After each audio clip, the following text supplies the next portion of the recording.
There was something unbelievable about the stuffing that my grandmother made every Thanksgiving. It was just so good and beyond amazing. Every morsel of meat, bread, and vegetable was flavored to perfection. The meticulousness and love involved in the preparation process had shown through every bite. We'd eat until we were stuffed, pun intended, and still felt great afterwards. Hell, we even felt invigorated, which was the last thing one would expect after a Thanksgiving dinner. Our family had been trying to get her to tell us the recipe for years. She wouldn't even give us a hint. Since our family always had a love for dark humor, when we were around the Thanksgiving table, we'd like to speculate on how she did it. My sister thought that she mixed crack and cocaine.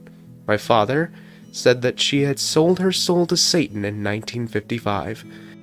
Even Mom, who was the least indecorous of the group, quietly said around a mouthful of stuffing, "I bet it's made from the bodies of better chefs."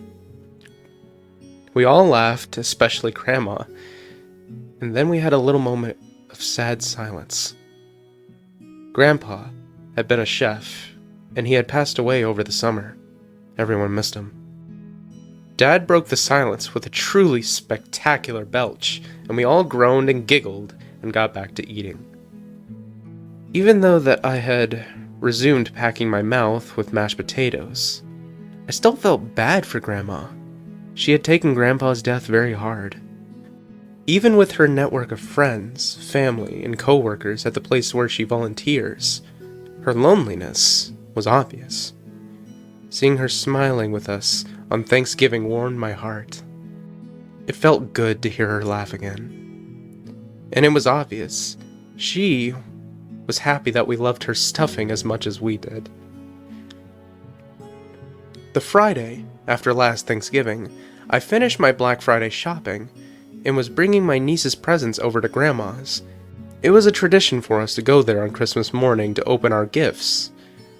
I wanted to get an early start so I wouldn't have to deal with any last-minute shopping. When I arrived, Grandma wasn't there. I figured that she was doing her volunteering, since it was always busy there around the holidays. I had a key, though, and so I let myself in. Her house was as neat and perfect as ever.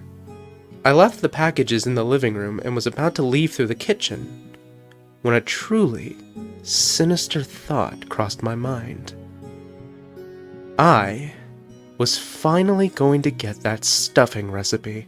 I opened her recipe book, and there, between souffle and tandoori chicken, was stuffing.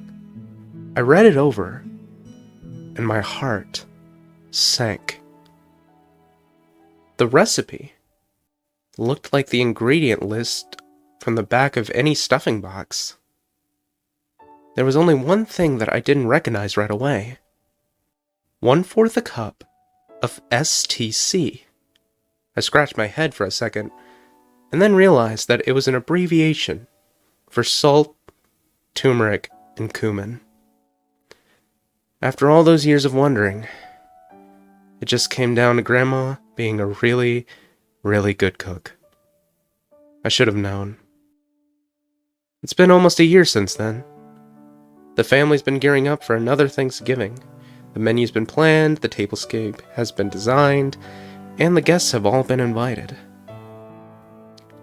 Until yesterday, out of the blue, I got a call from my mom. Her mother, aka my grandmother, had been arrested. I couldn't believe it, and I asked what had happened. Mom replied that she was caught stealing from the place where she volunteers. They had security camera footage and everything. To say I was confused was a massive understatement. First off, how could my grandmother, the kindest, sweetest person I've ever met, be a thief? And second, what the hell was there to steal from where she volunteers? Mom went to the police station to deal with the situation while I stayed at home and cleaned. I couldn't stop thinking about what had happened. As far as my first concern, I chalked it up to Grandma getting old. Maybe she got confused and took something without knowing that it didn't belong to her. That had to have been it. It made me sad to think about. My mom called me an hour or so later. She bailed Grandma out and was waiting for it to all get processed, so that way she can take her to the hospital to get examined. I asked Mom what the hell was going on. She told me that it was pretty much exactly what we thought. Grandma had taken something from her volunteer place and snuck it away. The security office even rolled tapes back and caught her doing the same thing for the last 8 years. All right around Thanksgiving. Well, what the hell did she take? I asked, so overwhelmed with confusion that I wanted to tear my own hair out. Well, that's why I'm bringing her to the hospital, Mom replied. Not just because I think that she might be losing it, but because it was just waste that the place was going to incinerate anyway. I felt a chill start at the back of my neck and plunge down into my spine. Like, medical waste? I asked in a hollow, detached voice. Yeah, like biohazard stuff. I thanked Mom for calling and said to let me know if there was anything that I could do to help, and then we hung up. I sat there in the quiet house and put seemingly impossible pieces together. The stuffing, the feeling of invigoration, the recipe.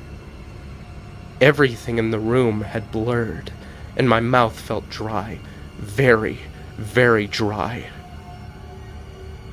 STC wasn't salt, turmeric, and cumin. No, not even close to salt, turmeric, and cumin. STC was stem cells.